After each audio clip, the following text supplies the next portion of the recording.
Salutations à tous et bienvenue à Animation Chrétienne. Merci beaucoup pour votre soutien continu. Que Dieu bénisse et perfectionne tout ce qui vous concerne au nom de Jésus. L'esprit familial est un démon de l'esclavage, et Dieu ne veut pas que nous soyons en esclavage. L'esprit familial est aussi un esprit de personne décédée, invoqué par une autre personne, afin qu'elle puisse recevoir des conseils ou des prophéties de sa part. Ésaïe 19h3-4, l'esprit de l'Égypte s'évanouira au milieu d'elle, et j'anéantirai ses desseins. Ils s'adresseront aux idoles, aux enchanteurs, aux évocateurs des esprits familiers et aux devins.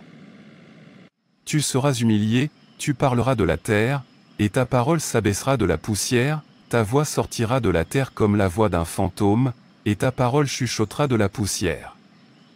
Certains dans nos familles ont ouvert les portes de l'esprit familial et ils savent tout de nous. Ils sont appelés des agents internes, des agents domestiques. Dans Lévitique 19 verset 31 parce qu'ils nous sont familiers. Veuillez continuer à regarder pour voir les signes que vous avez de l'esprit familier et veuillez vous abonner à cette chaîne. Salutations maître. J'ai réfléchi à ce que tu m'as dit. Je pense que tu as raison.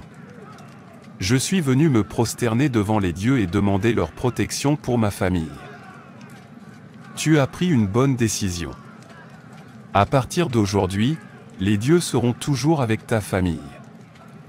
Les dieux te protégeront, toi et tous les membres de ta famille, du mal. Fermez les yeux. Allez en paix. Que les dieux soient avec vous et votre famille. Pourquoi me suit-il? Ce visage me semble familier. Il me fait signe. Laisse-moi courir. Ce rêve. Mais ce visage me semble familier. Je l'ai dit. C'est mon défunt grand-père.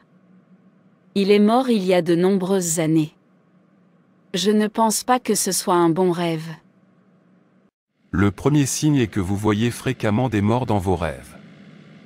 Parfois, cela peut être après avoir visité un hôtel étrange, des médiums psychiques, de faux prophètes. N'allez pas dans de tels endroits, car la plupart d'entre eux utilisent des esprits familiers pour prophétiser. Ces esprits familiers deviendront familiers avec nous et ils se rapprocheront de nous ou s'attacheront à nous comme un membre de la famille. Regarde mon corps. Ces furoncles se propagent à nouveau. Pourquoi? Ils s'assèchent, puis ils recommencent à s'étendre. Papa, le furoncle se propage à nouveau. Cette fois, la maladie se propage tellement vite. Michel, que t'arrive-t-il? Encore? Mais le médecin a dit que vous n'en auriez plus. Mais le médecin nous a dit que vous n'en auriez plus. Pourquoi ces furoncles ne disparaissent-ils pas pour toujours? Ça me démange tellement. Maintenant, je dois recommencer à me couvrir parce que ça m'arrive même au visage. Que dois-je faire pour arrêter ça pour toujours?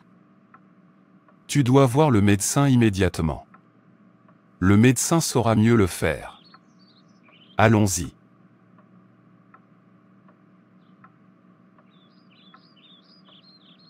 Ces furoncles sont les symptômes de quelque chose de plus grave. Il faut qu'on fasse quelques tests. On va aller au fond des choses. Dieu guérit, mais nous ferons de notre mieux. Allons prendre votre échantillon de sang pour pouvoir faire le test. Encore un test? Qu'est-ce qui ne va pas chez moi, docteur? Ça ne peut pas durer éternellement? Je suis fatiguée. Mademoiselle Michel, j'ai les résultats de votre test. Docteur, avez-vous trouvé quelque chose d'anormal? Comment est-ce possible? Il doit y avoir quelque chose qui provoque ces furoncles. Même les antibiotiques que tu m'as prescrits ne me font rien. C'est mon corps et je sais ce que je traverse. Ne parlons même pas des démangeaisons et des douleurs. De quel type de maladie incurable s'agit-il? Je comprends ton inquiétude mais médicalement parlant, il n'y a rien. Nous continuerons à vous surveiller et à vous donner des médicaments. Vous pouvez prier Dieu pour votre guérison, car nous, les médecins, ne pouvons que faire de notre mieux, mais c'est Dieu qui guérit. C'est vrai, docteur. Seul Dieu guérit. Deuxièmement, la présence de maladies mystérieuses qui pourraient être des maladies notables et incurables. Quoi que vous fassiez, tout ce que vous faites tourne autour de cette maladie. Vous ne partez jamais sans penser à cette maladie. Vous vous demandez comment je vais travailler ou faire cela. Et votre réponse est, je ne peux pas faire cela parce que je suis malade. Vous devenez si familier avec cette maladie parce qu'elle est au centre de votre vie. C'est une arme que le diable utilise et sur laquelle il s'accroche, mais vous êtes en fait contrôlé par un esprit familier. Papa, qu'est-ce qui ne va pas? Pourquoi es-tu triste? Je pense à mes enfants. Chaque mois, je dépense beaucoup d'argent pour la maladie de Michel, espérant un miracle mais aucun changement. Et puis il y a toi. J'espérais que tu serais différent. Je vois les premiers fils de ma famille, en difficulté, et ils dépendent toujours de leur cadet. J'ai essayé de faire en sorte que tu deviennes quelqu'un dans le futur, mais il semble que cela n'arrivera pas. Papa, peut-être que l'école n'est pas pour moi. Je pense que je peux encore m'en sortir sans aller à l'école. Ce n'est pas facile pour les personnes diplômées de trouver un emploi. Alors tu penses que ce sera facile pour toi? En tant que premier fils, tu aurais déjà dû être diplômé. Mais comme les hommes de ma famille, tu as abandonné l'école.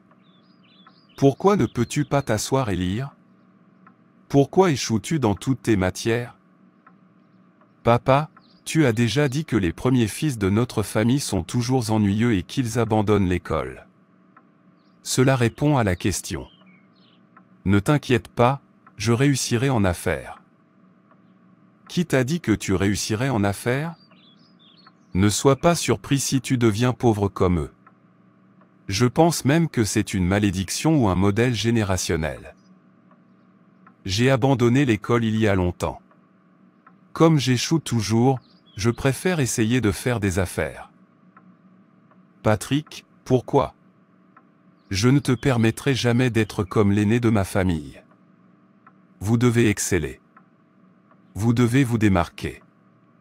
Vous devez être différent. Le signe suivant est la présence de malédictions héréditaires ou générationnelles dans votre famille. Certains d'entre nous combattent des choses qui n'ont pas commencé avec nous. Vous avez dû faire face à ce schéma toute votre vie. Vous remarquez que votre famille évolue de la même manière. C'est arrivé aux aînés de votre famille ou à votre sœur et à votre mère et maintenant c'est votre tour. C'est parce que vous avez affaire à un esprit familier et cet esprit connaît vos limites. Et s'assure que vous ne dépassez pas ces limites. Cet esprit sait tout de vous. L'esprit familier est plus dangereux que l'esprit surveillant, car il n'attend pas que vous partagiez les informations qu'il connaît à votre sujet. Il sait donc comment frapper à tout moment. Ils comprennent tout de votre lignée et de votre foyer. Ils ont trouvé le meilleur modèle à partir duquel ils peuvent créer une porte dans votre vie. Je m'inquiète pour mes enfants. Je m'inquiète pour ma famille. Je pense que je devrais partager mes problèmes avec quelqu'un. J'ai besoin de conseils. Bienvenue Monsieur Andrew. Comment va la famille? Qu'est-ce qui vous trouble le cœur? Bonjour monsieur, la famille va bien mais je m'inquiète pour beaucoup de choses. Ma fille voit toujours des personnes mortes et familières dans ses rêves. Elle a une maladie qui refuse de partir et mon fils est si ennuyeux qu'il n'a pas réussi à passer ses examens. Ce qui m'inquiète, c'est que c'est un phénomène courant dans ma famille. La plupart des aînés ont des difficultés et n'ont pas de diplômés. Ils n'obtiennent pas non plus de diplôme. Dieu me montre quelque chose à propos de votre famille. Vous et les membres de votre famille devez prier contre les esprits familiers. Des esprits familiers?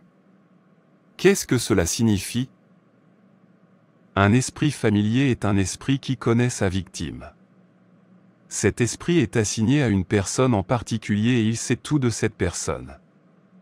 Les esprits familiers ont des pouvoirs télépathiques. Ce que je veux dire par là, c'est qu'ils peuvent parler dans votre esprit et vous croirez qu'il s'agit simplement d'une pensée normale. C'est grâce à ces pouvoirs télépathiques que des visions trompeuses peuvent vous être données dans vos rêves. La Bible dit renverser les raisonnements et toute hauteur qui s'élève contre la connaissance de Dieu, et amener toute pensée captive à l'obéissance de Christ. Vous remarquerez qu'il y a des pensées et aussi de l'imagination. La pensée est une réflexion, l'imagination est une image et ces esprits peuvent donner des images et générer des pensées. C'est ainsi qu'ils fonctionnent. Les esprits familiers sont là pour vous surveiller, pour enregistrer tout ce que vous faites et ils récupèrent littéralement des informations de votre part afin que le royaume des ténèbres puisse les utiliser contre vous. Lévitique chapitre 19 verset 31 dit, « Nous ne gardons pas ceux qui évoquent les esprits, et nous ne recherchons pas les sorciers et les magiciens, pour ne pas nous souiller avec eux. Je suis l'Éternel, ton Dieu. » Ce passage de l'Écriture dit que nous ne devrions rien avoir à faire avec les gens qui ont des esprits familiers. Ne leur prêtez pas attention, n'ayez aucune relation avec eux. Les personnes qui sont normalement associées aux esprits familiers sont les sorciers et les sorcières. Ces personnes sont dédiées au royaume des ténèbres et sont ensuite assignées à la vie de quelqu'un pour surveiller cette personne. Les faux prophètes traitent directement avec les esprits familiers et les esprits qui leur sont assignés communiquent avec les esprits de leurs victimes et commencent à donner des informations sur leurs victimes. C'est ce qu'on appelle l'esprit de divination et cela signifie avoir connaissance d'une information récupérée, de manière surnaturelle, par l'intermédiaire d'esprits maléfiques. Une fois que vous interagissez avec cette personne, qui est aidée par un esprit familier, le simple contact avec elle en termes de conversation, ou même de prophétie, cela vous souillera automatiquement, tout comme le dit la Bible. Le mot souiller signifie corrompre, polluer ou changer son originalité. Cela signifie que lorsque vous entrez en contact avec cette sorcière, ce sorcier ou ce faux prophète, car tous sont aidés par un esprit familier. Le simple fait que vous vous rendiez dans ces endroits et que vous interagissiez avec eux, vous change par rapport à ce que Dieu avait prévu que vous soyez à l'origine. Un accord est forgé lorsque vous vous rendez chez eux. La manifestation de cet esprit va alors commencer à se propager dans la vie de la victime et même dans celle des personnes qui lui sont liées, en fonction de l'accord conclu. Dans votre cas, quelqu'un a conclu un accord avec la sorcière. Et cet esprit familier a été hérité de génération en génération. Il détourne le destin des membres de votre famille et détruisent le plan original de Dieu pour leur vie. Vous comprenez maintenant? Oui. Vous devez déclarer la guerre à l'esprit familier. Vous et votre famille devez être délivrés de cet esclavage satanique appelé esprit familier. Vous devez les vaincre, car les esprits familiers sont impitoyables. Jeûnez et priez pour les vaincre, car ce sont des géants héréditaires. On peut hériter des esprits familiers. La meilleure façon de vous libérer définitivement de cet esprit est par la prière et le jeûne. Dans Matthieu 17 verset 21, Jésus les regarda et dit, « Ce genre d'esprit ne sort que par la prière et le jeûne. » Une autre chose qui peut vous aider à vaincre l'esprit familier est la proclamation. Vous devez faire des déclarations et dire des choses dans votre vie qui sont en accord avec la parole de Dieu. Merci, monsieur, d'avoir pris le temps de m'expliquer. Je vais jeûner et prier pour la délivrance de ma famille. Mon Père, mon Créateur, merci pour un autre jour de jeûne et de prière. Merci pour ta grâce et ta miséricorde qui soit toute gloire, honneur et adoration au nom de Jésus. Ô Dieu, je demande pardon pour nos péchés. Pardonne-nous d'avoir involontairement ouvert la porte à un esprit familier pour qu'il entre dans nos vies. Aie pitié de nous au nom de Jésus. Père, alors que je commence à prier, je me heurte à tous les esprits familiers dans ma vie et dans ma famille. Car il est écrit que tout ce que je lis sur la terre est lié dans les cieux, et tout ce que je délie sur la terre est délié dans les cieux. Je vous lis, esprit familier, au nom de Jésus-Christ. Tout esprit familier qui a possédé ma lignée, qui a été avec nous depuis l'enfance jusqu'à l'adolescence, je te chasse au nom de Jésus. La Bible dit dans Marc 16 verset 17, que j'ai reçu l'autorité de chasser les démons. Je te renonce. Nous ne sommes pas d'accord avec vous. Je chasse tout esprit familier au nom de Jésus. Tout esprit familier qui sème le chaos dans ma vie et ma famille, je vous chasse par le feu de Dieu. Tout esprit familier qui s'est attaché à nos vies, par interaction avec une sorcière, tout esprit familier qui apparaît comme une sorcière, comme un vieil ami ou un membre de la famille, un vieux parent, j'ordonne à tout esprit de nécromancie de sortir au nom de Jésus. Tout esprit familier qui est entré par les sociétés secrètes occultes, l'imposition des mains, la consultation d'une personne possédée par l'esprit de divination, je vous retranche immédiatement de ma vie au nom puissant de Jésus-Christ. Car il est écrit dans Michée 5 verset 12, « Exterminerai de ta main les enchantements, et tu n'auras plus de magicien. » Je coupe tout attachement aux esprits familiers dans ma vie et ma famille au nom de Jésus. Tout esprit familier qui sabote nos vies, tout esprit familier qui cause la maladie et le manque de faveur, je vous coupe et je vous ordonne de sortir immédiatement. Je vous envoie dans l'abîme immédiatement. Tout esprit familier qui provoque des souvenirs maléfiques, je vous ordonne de partir immédiatement au nom de Jésus. Tout esprit familier qui surveille nos vies, j'aveugle vos yeux et vous ordonne de partir immédiatement. Tout démon qui est entré par la communication avec les morts, par les cartes de tarot, les lectures de paume de main, la divination, je vous ordonne de sortir de ma vie et de me libérer immédiatement au nom de Jésus. Je te lie et je brise ton emprise sur ma vie et ma famille au nom de Jésus. Je couvre nos vies du sang de Jésus-Christ et je proclame la délivrance sur ma vie et ma famille. La Bible dit dans Colossiens chapitre 1 verset 13 que nous avons été délivrés de la puissance des ténèbres et que nous avons été transportés dans le royaume de son Fils bien-aimé. J'efface toute ordonnance écrite contre nous et au nom de Jésus, je romps tout lien avec les esprits familiers. Merci Père pour les prières exaucées, car au nom de Jésus je prie, Amen. S'il vous plaît, abonnez-vous à cette chaîne et assurez-vous de donner un coup de pouce à cette vidéo, de commenter, de partager cette vidéo avec vos proches et d'activer la cloche de notification pour plus de vidéos qui changent la vie. Merci d'avoir regardé.